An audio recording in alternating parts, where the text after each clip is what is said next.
오늘은 사도행전 13장 1절에서 3절의 말씀으로 이런 교회 되게 하소서라는 제목으로 말씀을 나누겠습니다. 어제 저녁에 제가 카톡방에 보낸 찬양을 들어보셨는지 모르겠습니다. 그 찬양은 2008년 한국의 대표적인 CCM 가수라고 표현을 하겠습니다. 소리엘이라는, 여러분 많이 들어보셨죠? 소리엘 찬양을 저도 굉장히 좋아하는데, 저는 소리엘, 고형원 이런 분들의 찬양을 좋아합니다. 그런데 그들이 부른 찬양 가운데 제목이 이런 교회 되게 하소서라는 찬양이 있습니다. 이 찬양이 2008년 12월 1일에 발매된 곡인데 이제는 16년 전에 발매된 곡이죠. 그런데 이 찬양이 이런 제목을 가진 찬양이 나오기까지의 그 취지가 있습니다. 제가 적어왔는데, 불신자와 사회로부터 신뢰를 잃은 기독교에 대한 신뢰와 회복을 소망하며 쓴 곡이 이 곡입니다. 그냥 우리끼리 정말 이런 교회가 되었으면 좋겠다가 아니라 불신자들과 사회에서 점점 기독교의 권위가 추락이 되고 하나님의 영광이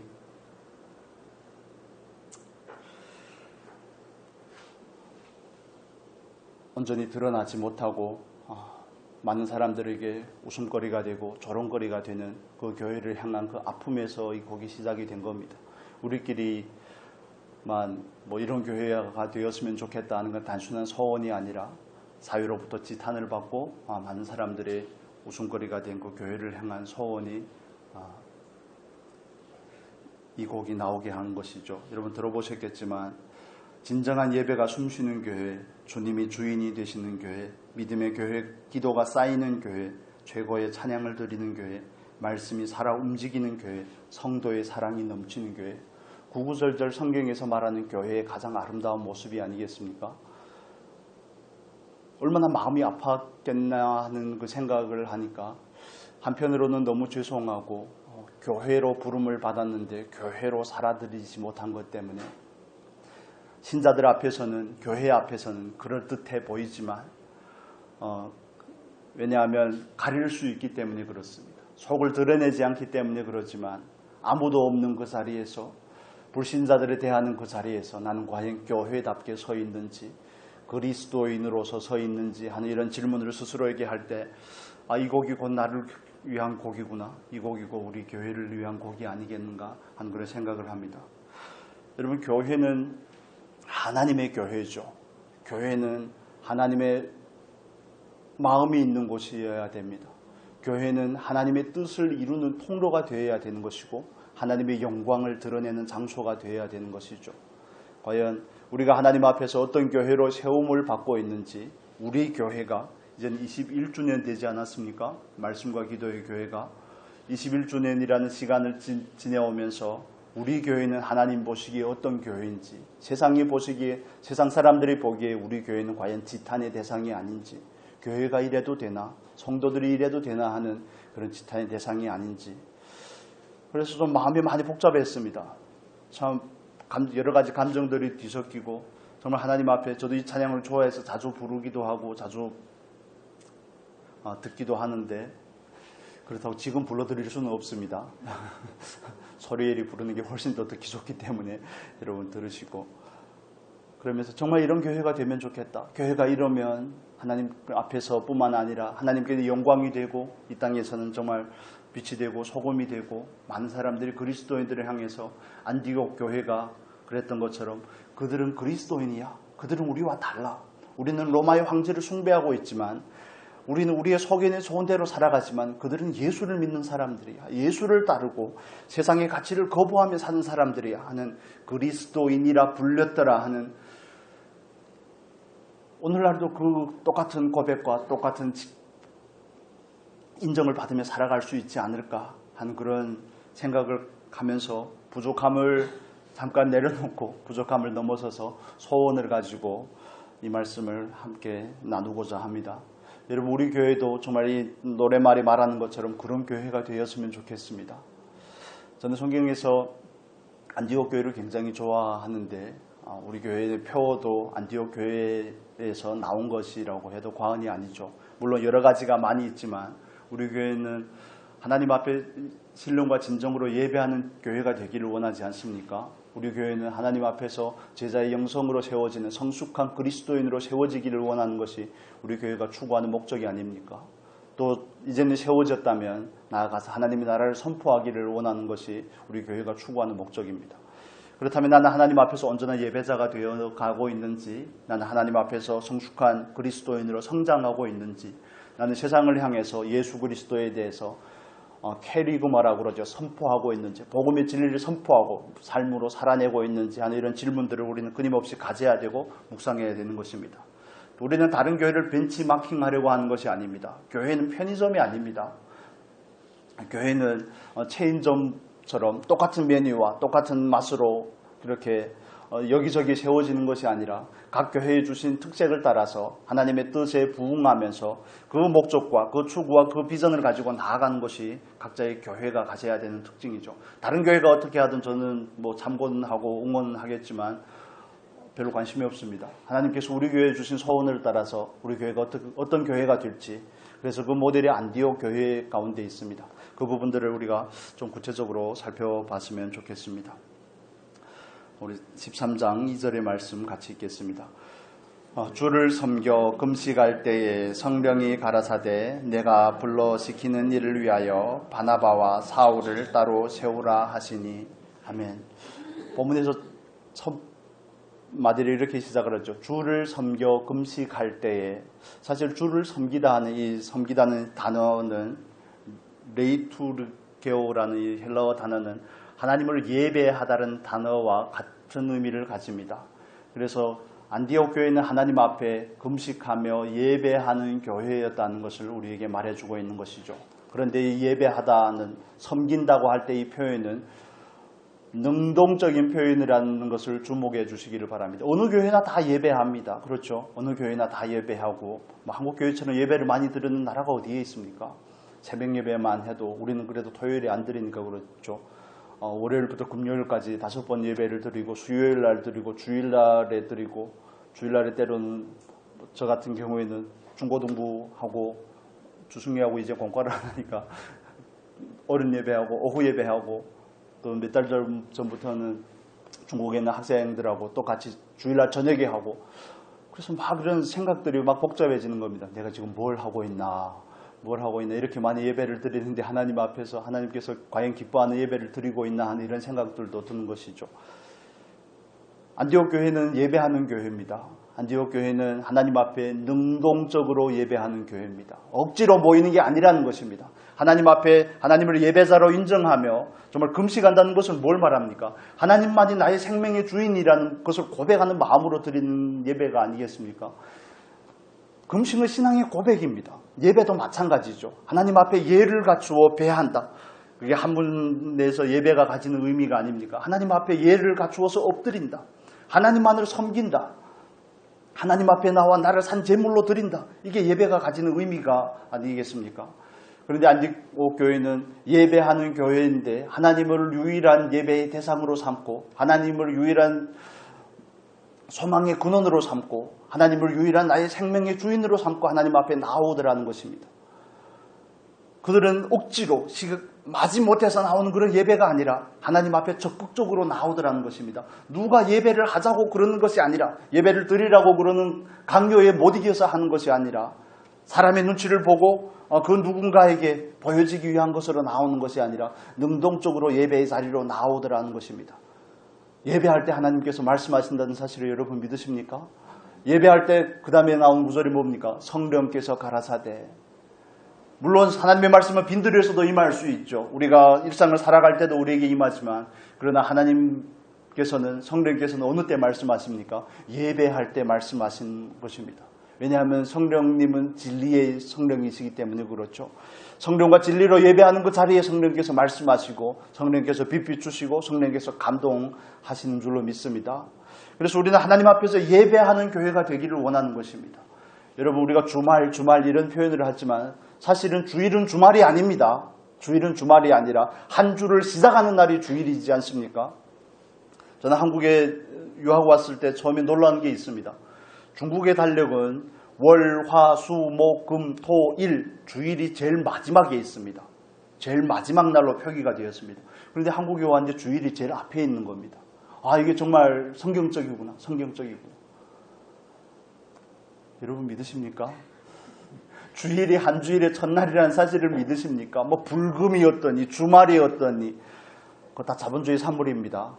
세상의 가치에 희석이 된 겁니다. 주말이니까 놀아야 된다고요? 아니요, 예배를 드려야죠. 무슨 말씀을 하시는 겁니까?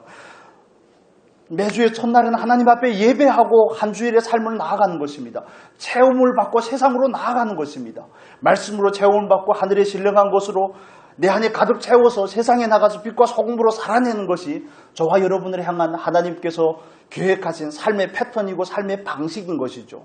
그래서 주일날에 드리는 예배가 실패하게 되면, 예배에 실패하게 되면 한 주일의 삶은 그냥 실패하게 될 수밖에 없는 것입니다. 그래서 예배하는 것입니다. 하나님 앞에 신령으로 예배하자, 진리로 예배하자고 하는 것이죠. 뭐 예배를 못 들어서 안달이 난 사람처럼 그러는 것이 아니라 하나님 앞에서 온전한 신앙의 고백을 먼저 갖자는 것입니다. 하나님은 나를 예배자로 불렀는데 나는 하나님 앞에 예배자로 살아가지 않는다면 그 삶이 과연 의미와 그 가치와 존재의 목적이 과연 어디에 있을까에 대해서 우리는 진지하게 묵직한 질문들을 우리에게 스스로에게 던져야 되는 것입니다. 주일날 교회에 나와 예배하는 거, 우리는 특정한 날에 예수 그리스도의 부활을 기념하기 위해서 모이지만 예배에 목숨을 거셔야 되는 것입니다. 예배에 정말 온 정성을 다해야 되는 것이죠. 마음을 다하고 뜻을 다하고 정성을 다하고 심지어는 목숨을 다해서 이 예배에 걸어야 되는 것입니다. 이걸 하찮게 생각하시기 때문에 이 예배에 대해서 모든 것을 쏟으려고 하지 않기 때문에 한 주일의 삶을 살아갈 때에도 예배할 때 진지함이 없는데 한 주일을 살아갈 때 얼마나 진지하게 살겠습니까? 여러분, 책망하는 말씀이 아니라 우리가 하나님 앞에서 스스로를 좀 점검을 해보자는 것입니다. 여러분, 어떤 마음으로 예배 자리로 나오셨습니까? 어떤 마음으로 이 자리에 앉습니까? 말씀을 향한 기대를 가지고 앉습니까? 하나님께서 이 시간에도 나를 만나주시겠구나. 하나님께서 이 시간에 나에게 말씀하시겠구나 하는 그런 일만의 기대를 가지고 소원을 가지고 하나님 앞에 앉는지를 생각을 해보셔야 되는 것입니다. 많이 드린다고 좋은 예배가 아니라 횟수가 많다고 하나님께서 인정하시는 것이 아니라 하나님은 그 사람이 어떤 사람인가를 보신다는 사실을 우리는 아벨의 제사를 통해서 이미 알고 있습니다. 하나님이 보시는 것은 그 사람과 그가 드리는 예물인 것입니다. 예물만 보는 것이 아니라 예물을 드리는 사람이 누구냐를 보는 것입니다. 아무리 깔끔하게 차려입고 목욕 재개를 하고 아무리 많은 헌금을 드리고 아무리 겉보기에 좋은 모습으로 하나님 앞에 경건한 모습으로 나온다고 할지라도 그 사람이 어떤 사람인지를 하나님은 더 보기를 원하신다는 것이죠. 과연 사모하는 마음으로 이 자리에 있는지, 하나님의 나의 생명의 주인이라는 것을 고백하는 마음으로, 인정하는 마음으로, 하나님의 은혜가 아니면 한 주일을 살아갈 수가 없는 연약한 존재가 이 자리에 또 왔습니다. 왜 금식하면서 예배합니까? 하나님만이 나의 생명의 근원이라는 것을 고백하는 것이 아니겠습니까? 세상 사람들은 입으로 들어가는 떡으로 살지 모르지만 나는 하나님 입으로 나오는 말씀으로 사는 사람입니다. 나는 그런 존재입니다, 하나님. 그래서 이 자리로 예배하기 위해서 나왔습니다. 하나님, 이 시간도 나에게 말씀해 주시고 이 시간도 말씀으로 나에게 빛비춰 주시고 내 안에 숨겨진 것들을 드러내시고 하나님 앞에서 내가 온전한 예배자가 될 수 있도록 도우시옵소서. 은혜를 더하여 주시옵소서. 성령님 우리 가운데 충만하게 임재하여서 이 시간도 나를 뒤집으시고 나를 비우시고 하나님으로 가득 채워주십시오. 정말 주머니가 빵빵하고 두둑해야지 장보러 가는 것이 아니겠습니까? 빈손으로 장보러 가면 얼마나 서러운지 아십니까, 여러분? 한 가지 팁을 드리자면 배고플 때는 절대 장 보시면 안 됩니다. 과잉 소비를 할 수가 있기 때문에. 주일이 가지는 의미, 주일날 하나님 앞에 나와 예배하는 그 의미가 뭔지를 우리는 이해를 하시면 좋겠습니다. 저와 여러분 이해하시면 좋겠습니다.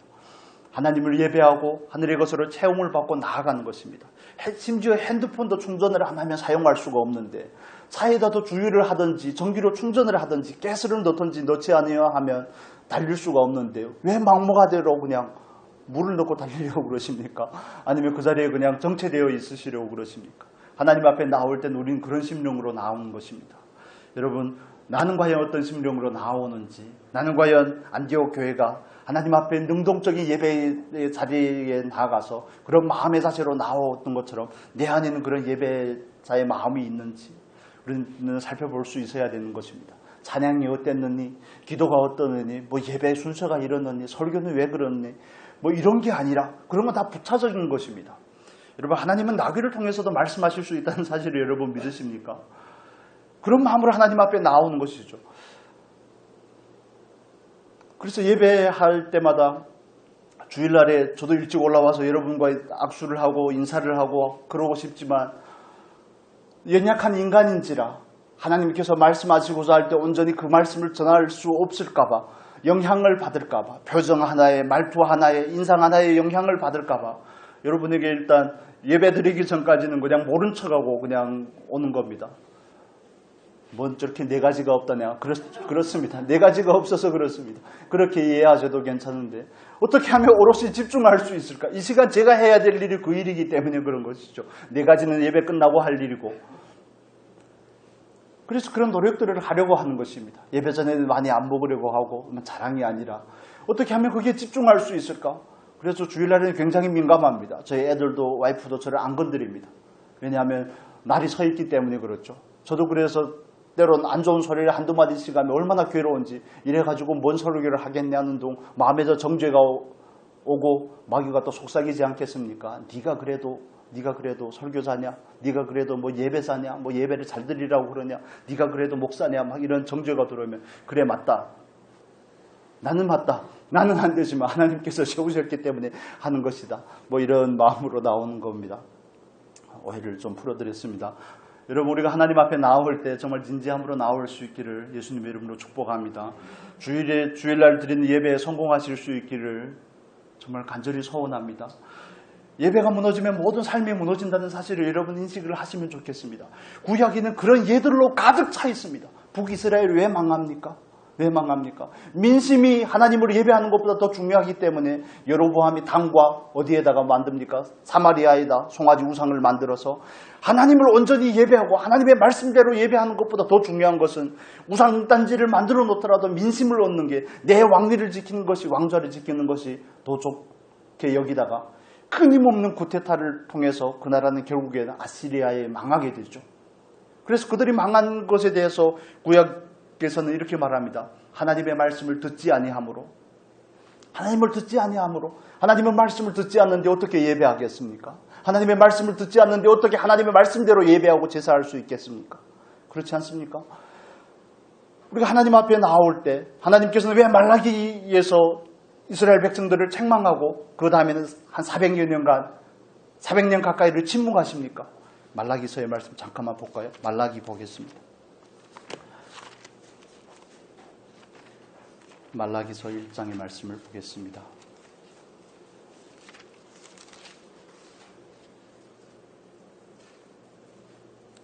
말라기서 1장 6절에서 8절의 말씀 보겠습니다. 말라기서 1장 6절에서 8절 같이 읽겠습니다. 내 이름을 멸시하는 제사장들아, 나 만군의 여호와가 너에게 이르기를 아들은 그 아비를, 종은 그 주인을 공경하나니 내가 아비일진데 나를 공경함이 어디 있느냐? 내가 주인일진데 나를 두려워함이 어디 있느냐? 하나 너희는 이르기를 우리가 어떻게 주의 이름을 멸시하였나이까 하는도다. 너희가 더러운 떡을 나의 단에 드리고도 말하기를 우리가 어떻게 주를 더럽게 하였나이까 하는도다.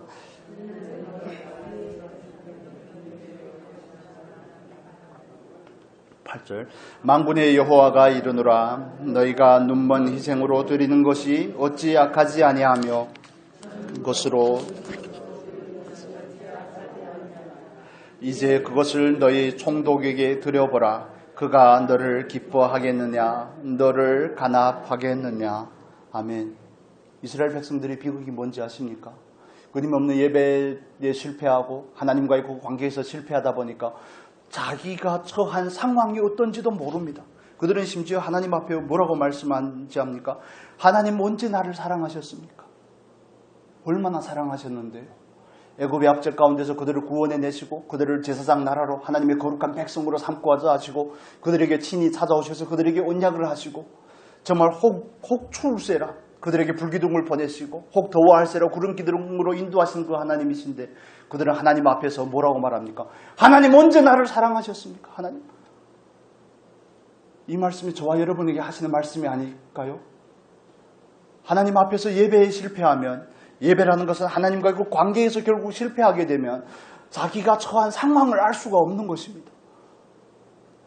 내 영혼의 상태가 어떤지, 내 영의 상태가 어떤지, 내 신앙의 상태가 어떤지를 전혀 분별이 되지 않으니 하나님 앞에서 받은 은혜가 되지 않는 것이죠. 작은 것에도 불평하고 정말 불같이 분을 내고 화를 내고 은혜보다는 내 감정이 더 앞서게 되고 감사보다는 불평이, 찬양보다는 판단과 정죄가 더 앞서게 되는 것입니다. 여러분, 예배를 드린다는 것은 정말 중요한 것이라는 사실을 우리가 온전하게 인식할 수 있기를 바랍니다. 하나님은 이사야서에서 또 뭐라고 말씀하십니까? 나귀도 주인을 아는데, 나귀도 그 구유를 알고 주인이 누군지를 아는데 내 백성은 모르는도다. 내 백성은 모르는도다. 하나님 앞에 나아오는데 하나님을 예배하는 마음으로 나오는 것이 아니라 죄악이 가득한 모습으로 나온다고 이사야 선지자를 통해서 하나님께서 말씀하시죠. 나는 과연 하나님 앞에 온전한 예배자가 맞는가? 나는 하나님 앞에 예배하기를 즐거워하는 자가 맞는가? 나도 어떤 마음으로 하나님 앞에 나와 예배하는가? 때론 예배 자리가 귀찮은 것은 아닌가? 하나님 앞에 예배를 드리는 시간이 얼마나 된다고? 또 그 시간에 온전하게 집중하지 못하는 내 모습을 보면서 우리는 어떻게 하나님 앞으로 나아가야 될지 마음에 옳은 바른 결단이 있으시기를 예수님의 이름으로 축복합니다. 정말 중요한 부분의 문제입니다. 예배가 무너지면 모든 것이 다 무너집니다. 안디옥 교회가 예배하는 교회였던 것처럼 우리가 섬기는 말씀과 기도의 교회도 예배하는 교회가 될 수 있기를 예수님의 이름으로 축복합니다. 우리가 예배하는 교회가 되기 위해서 저와 여러분이 온전한 예배자가 되어야 되는 것이죠. 늘 그 6월절의 어린 양의 그 보혈의 공로를 기억하며 십자가의 은총을 기억하며 날마다 하나님 앞에 나아가 정말 하루하루의 삶이, 하루하루의 일상이 하나님 앞에서 성찬으로 드리는 삶이 될 수 있기를 간절히 소원합니다. 또 안디옥 교회는 하나님 앞에서 어떤 교회였습니까? 우리 2절의 말씀, 사도행전 본문에 돌아와서 13장 2절의 말씀에 보면 이렇게 나와 있습니다. 성령께서 가라사대, 이렇게 말씀합니다. 성령께서 말씀하시는 교회입니다. 저는 정말 이 부분이 너무 많이 감동이 되었습니다. 사람의 의견이 판치는 교회가 아니라 사람의 관점이, 사람의 생각이, 사람의 취향이, 사람의 스타일이 나타나는 것이 아니라 성령께서 말씀하시는 교회가 되어야 되는 것입니다. 성령께서는 예배를 드리는 동안에 예배를 통하여서 말씀하시지만 정말 성령께서 말씀하시는 교회가 되어야 되는 것입니다. 어떤 교회야 성령께서 말씀하시기를 기뻐하실까요? 성령의 말씀에 순종하는 교회 가운데 성령께서는 말씀하시기를 기뻐하는 것이 아니겠습니까? 안디옥 교회가 생긴 지가 얼마 안 되잖아요. 정말 흩어져 있던 무리들이 안디옥이라는 그 도시에 가서 말씀을 전하고 복음을 전하고 교회가 형성이 되어서 예루살렘 교회에서 안디옥의 바나바라는 선교사를 파송하게 되고 그 바나바가 다소에 가서 사울을 데려다가 같이 동역하며 세워진 곳이 안디옥 교회가 아닙니까? 불과 짧은 시간 동안 세워진 교회였지만 그들은 교회로서 하나님 앞에서 무엇을 해야 될지를 알고 있는 것입니다. 그 교회 가운데는 성령의 음성이 있는 교회인 것입니다. 여러분, 교회가 왜 그렇게 말이 많습니까? 교회 안에서는 왜 그렇게 사람의 말이, 사람의 주장이 누가 기가 더 센지, 누가 사회적인 지위가 높은지, 누가 신앙의 연륜이 더 많은지 그런 것을 자랑하고 서로 다투고 서로 우위를 차지하려고 하고 파벌을 조성하고 모든 사람을 자기 사람으로 만들려고 합니까? 우리의 사람이 아닙니다. 제 사람도 아니고 장로님의 사람도 아니고 권사님의 사람도 아닙니다. 하나님의 사람이 아닙니까? 우리는 다 하나님 앞에 정결에 서야 되는 것이고 우리는 다 하나님의 음성을 들어야 되는 사람이죠. 그래서 여러분은 하나님의 몸된 교회로 나와서 성령께서 뭐라고 말씀하시는지에 집중을 해야 되는 것입니다.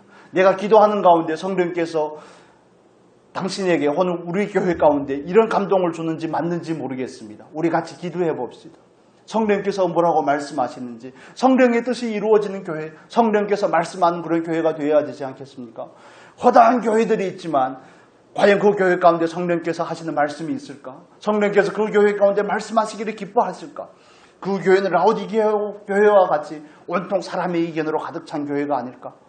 제가 가끔씩 여러분에게 저희 동기 목사님 부임해 간 그 교회에서 얼마나 고생하는지 수요일 날에만 말씀을 드리네요. 몇십 년 교회면 뭐합니까? 목회자를 들여다 놓고 종 취급을 하고 있는데 하나님의 종이지 사람의 종은 아니잖아요. 교회 재정을 담당하는 장로님하고 그 권사님이 온 교회의 재정을 꽉 틀어주고 어떤 교회를 위해서 뭔가를 하려고 해도 자기가 주인 노릇을 하려고 하는데 통장 비밀번호도 안 알려주고 교회를 위해서 써야 될 돈을 자기가 주인 노릇을 하고 있는데 여러분 이게 오늘날 교회의 현실입니다. 이해하실 수 있기를 바랍니다. 우리 교회가 자랑이 아니라 정말 재정을 투명하게 공개하고 있고 없고를 떠나서 내 돈이 아니기 때문에 투명해야 되는 거 아니겠습니까? 내 돈이 아니기 때문에. 그런데 그냥 덮어놓고 입 닫고 있는 교회들이 많습니다. 그렇다고 해서 그런 교회가 부정하다는 것이 아니라 정직하지 않다는 것이 아니라 하나님 앞에서 전혀 하나님의 교회라는 인식, 일말의 인식도 없기 때문에 그런 교회에서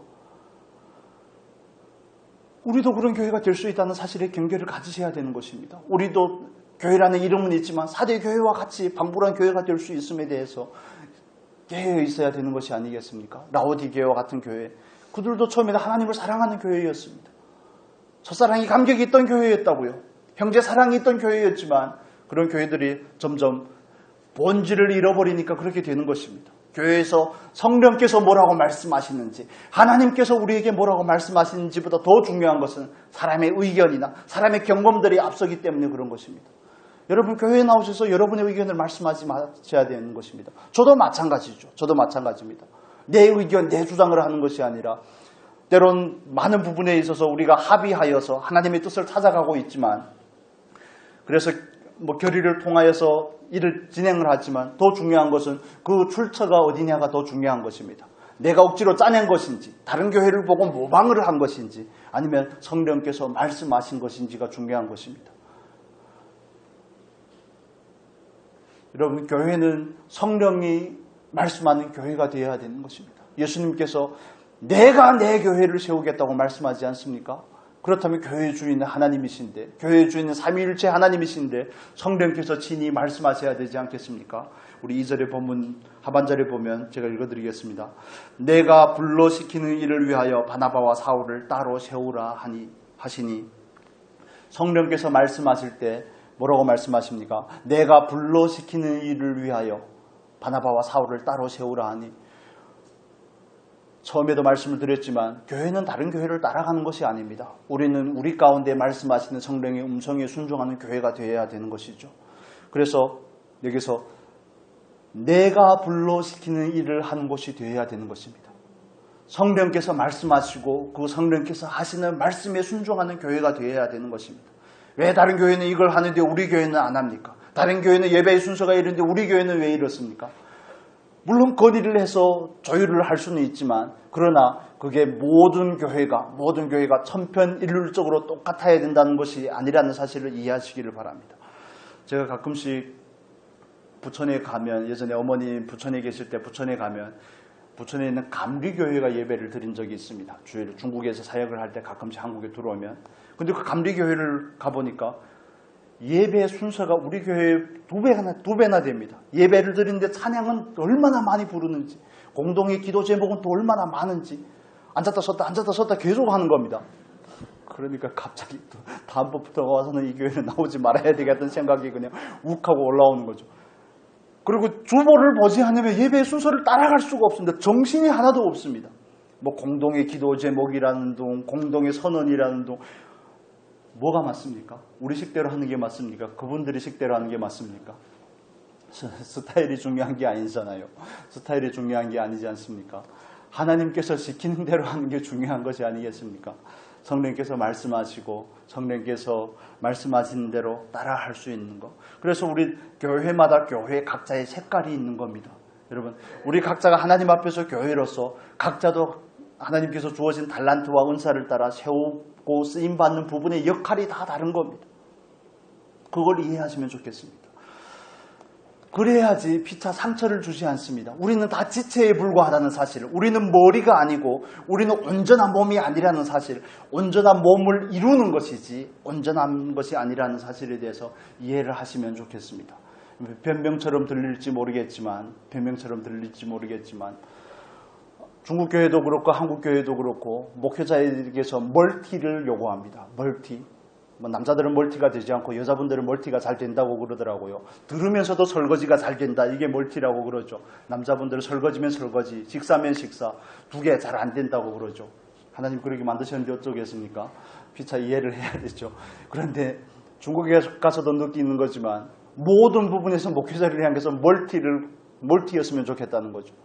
뭐 설교면 설교고 찬양이면 찬양이고 행정이면 행정이고 인간관계면 인간관계고 교인들과 관계하는 부분에 있어서도 모든 것에 있어서 멀티였으면 아니요, 여러분 그런 환상을 빨리 내려놓으시는 게 상처 안 받고 피차에 좋습니다.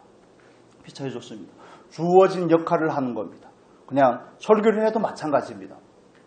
신학교 다닐 때 설교학을 배우고 설교의 스타일이나 방법에 대해서 여러 가지를 배우지만 저는 다른 사람과 똑같이 하려고 하지 않습니다. 저에게 주어진 스타일대로 하나님께서 나를 통해서 말씀하시는 것이 더 중요하다고 생각을 하기 때문에 물론 다듬어야 될 부분은 아마 죽을 때까지 다듬어도 잘 온전하게 다듬어지지 않을 것입니다. 제가 한국의 신학교에 오기 전에 은퇴하신 목사님이 정말 굉장히 설교도 잘하시고 통합체계 총회장도 하신 목사님이 하시는 그 고백이 아직도 생각이 나시는데 은퇴하고 나서야 이제야 설교가 뭔지를 알겠다고 그렇게 말씀을 하시는 거예요. 그래서 그 말씀을 들으면서 나는 그러면 학교를 가서 다녀도 설교가 뭔지를 모르겠구나 하는 그런 생각. 변명하려고 하는 것이 아니라 여러분 그걸 이해하셔야 됩니다. 각양각색이 있다는 것입니다. 교회도 그렇고 성도님들도 마찬가지입니다. 그래서 우리는 천편일률적인 것을 추구하는 것이 아닙니다. 각자의 색깔을 따라서 하는 것입니다. 그게 성령께서 불러서 시키는 일을 하는 겁니다. 여러분 이해하시면 좋겠습니다. 그걸 이해하셔야 됩니다. 주권이 하나님께 있고 하나님께서 각자에게 맡기신 일이 다르다는 것을 이해하셔야 됩니다. 어떤 사람은 선지자로, 어떤 사람은 교사로 세우지 않습니까? 어떤 사람은 정말 피아노처럼 사용하시고 어떤 사람은 유집사님 색소폰 부시니까 색소폰처럼 사용하시고 다르다는 것입니다. 다릅니다. 그렇지만 그 모든 것이 어우러졌을 때 온전한 몸이 되는 것이죠. 우리는 각자의 역할을 하는 겁니다. 모든 걸 다 하려고 하지 않으셔야 됩니다. 모든 걸 다 하려고 하는 사람이 가지는 그 증상을 심리학에서 뭐라고 말하는지 말씀을 드릴게요. 메시아 증후군이라고 말합니다. 메시아 컴플렉스라고 말하는 거죠. 아픈 사람을 보면 치유하고 싶고 가난한 사람을 보면 도와주고 싶고 아니요. 메시아가 아닙니다. 메시아가 아니라 아무것도 아닙니다. 그냥 먼지입니다. 먼지. 그냥 우리가 할 수 있는 것은 극히 나에게 주어진 것만 하시면 됩니다. 다 하려고 하지 마시고 성령께서 나에게 말씀하신 것만 하시면 됩니다. 그게 잘하는 것입니다. 우리가 하나님 앞에 다 갔을 때 하나님께서 뭐라고 물어보시겠습니까? 너는 왜 여의도 순복음교회처럼 그렇게 큰 교회를 못 만들었냐? 이런 거 질문 안 하겠잖아요. 하나님께서 각자의 양을 아시는데 내가 시킨 일을 잘했냐를 물어보지 않겠습니까? 그게 달란트 비유입니다. 달란트 비유. 얼마나 많이 맡았느냐가 중요한 것이 아니라 내가 너에게 시킨 일을 했냐. 땅에다 묻어놓지 말고 장사하라고 했는데 왜 묻어놨냐 때문에 책망을 받는 거 아니겠습니까? 여러분 안디옥 교회가 가지는 특징이고 우리가 정말 사모하는 교회도 이런 교회가 되면 좋겠습니다. 성령께서 말씀하시는 교회. 성령께서 말씀하신 것은 내가 원하든 원하지 않든 유익이 있든 유익이 없든 기꺼이 해내는 교회. 여러분 안디옥 교회에서 바나바와 사울은 굉장히 중요한 사람입니다. 그런데 왜 가장 중요한 안디옥 교회에서 가장 중요한 지도자인 바울과 바나바를 따로 세웁니까? 성령께서 따로 세우라고 하니까 따로 세우는 게 아니겠습니까? 이제 세워진 지 얼마밖에 안 된 교회 가운데서 가장 중요한 지도자 2명을 선교사로 파송한다는 거 결코 쉬운 일이 아닙니다. 이건 뭘 시사하고 있을까요? 하나님께서 이렇게 말씀하시는 거죠. 내 교회야. 내 교회는 내가 세우는 것이야. 누가 없으면 안 된다고 그런 소리 집어치워라고 말씀하지 않겠습니까? 바울이 없으면 교회가 안 된다고? 바나바가 없으면 교회가 안 된다고? 그런 걸 집어치워. 하나님의 교회는 내가 하는 거예요. 내 교회는 내가 세우고 내가 온전하게 하는 거예요. 모여 있으려고 하니까 교회 사이즈를 키우려고 하니까 바울과 바나바가 필요한 게 아니겠습니까? 그런 것이 아니라 교회는 모여야 교회지만 흩어질 때 비로소 교회의 진가를 발휘하게 되는 것입니다. 여러분 정말 우리가 하나님 앞에서 예배하는 교회가 되고 성령께서 말씀하시는 교회가 되었으면 좋겠습니다. 우리가 그 성령의 음성에 성령께서 말씀하시는 그 말씀에 순종하는 교회가 되었으면 좋겠습니다. 다른 교회가 뭐라고 하든 천지개벽이 일어나도 우리는 하나님 앞에서 하나님께서 말씀하신 대로 가는 교회가 되어야 되는 것입니다. 그래서 피차 비교하고 피차 상처받고 그러지 않으셔도 됩니다. 하나님 앞에서 자긍심을 가질 수 있는 저와 여러분이 되고 또 우리 교회가 되었으면 좋겠습니다. 마지막으로 한 가지만 더 살펴보겠습니다.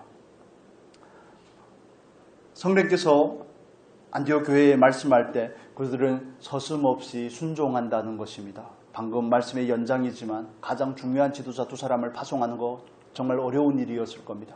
그런데 그들은 더 큰 그림을 가지고 있습니다. 더 큰 그림. 더 큰 그림이 뭡니까?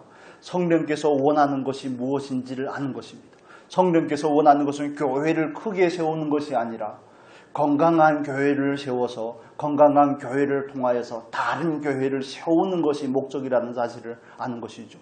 선교가 목적이고 선교를 통해서 교회를 세우는 것이 목적이라는 사실을 아는 겁니다. 그래서 가장 중요한 지도자 두 사람을 파송을 하는 것이죠. 여러분, 교회가 존재하는 목적이 뭡니까? 다른 교회를 세우는 것입니다. 다른 교회를 세우는 것입니다. 저와 여러분도 하나님 앞에서 교회가 아니겠습니까? 우리도 교회로 온전하게 세워져야 되지만, 신령한 집으로 세워져야 되지만, 우리를 통해서 다른 사람이 또 교회로 세워져야 되는 것입니다. 그가 예수 그리스도를 믿어야 되고, 그 사람이 또 예수 그리스도 안에서 좋은 그리스도인으로 성장해서 하나님의 거하실 만한 초소가 되게 하는 것, 또 물리적으로는 다른 눈에 보이는 가시적인 교회들을 세워가는 것, 그게 저와 여러분을 향한 하나님의 부르심의 목적이 아니겠습니까? 그게 성령께서 원하시는 일이잖아요. 사도행전 1장 8절에서 뭐라고 말씀하십니까? 오직 성령이 너에게 임하면 너희가 권능을 받고 복음 전파의 일은 성령께서 하시는 것입니다. 교회가 선교사를 파송하는 것이 아니라 하나님께서 파송을 하시는 것이죠. 성령께서 파송을 하는 것입니다. 뭐 총회에서 파송을 하고 교회가 파송을 하고 선교 단체에서 파송을 하는 것이 아니라 선교하기에 가장 급급해 하시는 분은 성령이라는 사실을 이해하셔야 되는 것입니다. 복음을 정말 전하고 싶어하고 그 애타는 마음을 가지고 계신 분이 성령이시고 그 복음 전파를 통해서 교회를 세우고 싶어 하시는 것이 하나님의 마음이라는 사실을 이해하시면 좋겠습니다. 하나님은 그걸 위해서 저와 여러분을 부르신 것입니다. 그냥 가볍게 들을 얘기가 아닙니다. 다른 교회는 어디에다 교회를 건물을 지어준다는 둥, 뭐 건물을 짓자는 것이 아니라 교회가 세워지고 교회가 만들어지게끔 하기 위해서 우리 교회가 존재한다는 사실을 이해하셔야 됩니다. 우리만 좋고자 하는 것이 아닙니다. 여기가 좋사오니가 아닌 것이죠. 모임은 흩어짐을 위함이라는 사실을 이해하셔야 됩니다. 모임은 흩어짐을 위한 것입니다.